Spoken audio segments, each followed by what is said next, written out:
জামালপুর জেলা অতিরিক্ত police super. স্মরণকালের ভালো নির্বাচন করতে চায় অন্তর্বর্তীকালীন সরকার, বলেছেন বিদ্যুৎ, জ্বালানি ও খনিজ সম্পদ মন্ত্রণালয়ের উপদেষ্টা মোহাম্মদ ফাজুল কবির। শুক্রবার বিকেলে জামালপুর মাদারগঞ্জ উপজেলার তারতাপাড়া জামালপুর ১ অনুসন্ধান কূপ খনন কার্যক্রম পরিদর্শনের আগে সাংবাদিকদের তিনি কথা বলেন।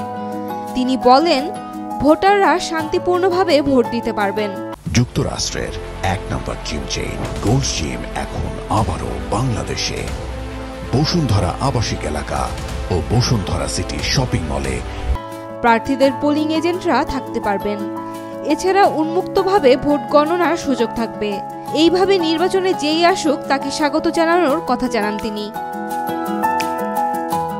Bangladesh petroleum exploration and production company আয়োজিত অনুষ্ঠানে উপস্থিত ছিলেন বিদ্যুৎ, জ্বালানি ও খনিজ সম্পদ মন্ত্রণালয়ের সচিব মোহাম্মদ সাইফুল ইসলাম, পেট্রো বাংলার চেয়ারম্যান রেজানুর রহমান, বাপেক্সের ব্যবস্থাপনা পরিচালক প্রকৌশলী মোহাম্মদ ফজলুল হক ও জামালপুরের জেলা প্রশাসক হাসিনা বেগম সহ প্রমুখ। সামনে নির্বাচন আসছে, তো ওই জন্য আপনাদেরকে আমরা সুনির্বন্ধভাবে জানাবো।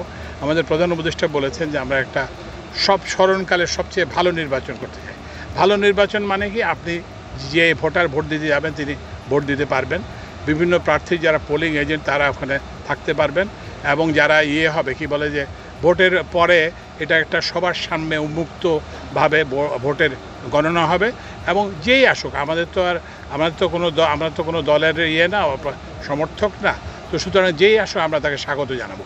কিন্তু এইটা যদি আমরা করতে না পারি তাহলে কিন্তু আমাদের সামনে ভবিষ্যৎ খুব খারাপ হবে। এবং এই জন্যই আপনারা এমন লোককে নির্বাচিত করবেন যিনি এই যে উন্নয়ন প্রকল্পটা সঠিকভাবে ব্যয় করবেন, সঠিক প্রকল্পে ব্যয় করবেন, এবং যাকে আপনারা যিনি এমন কোনো কাজ করবেন না যাতে তাকে পালিয়ে যেতে হয়, তিনি যাতে এখানে থাকেন। Saim Akhtar, Daily Sun. For more updates, follow us on Facebook, subscribe our YouTube channel, get the latest update on www.daily-sun.com.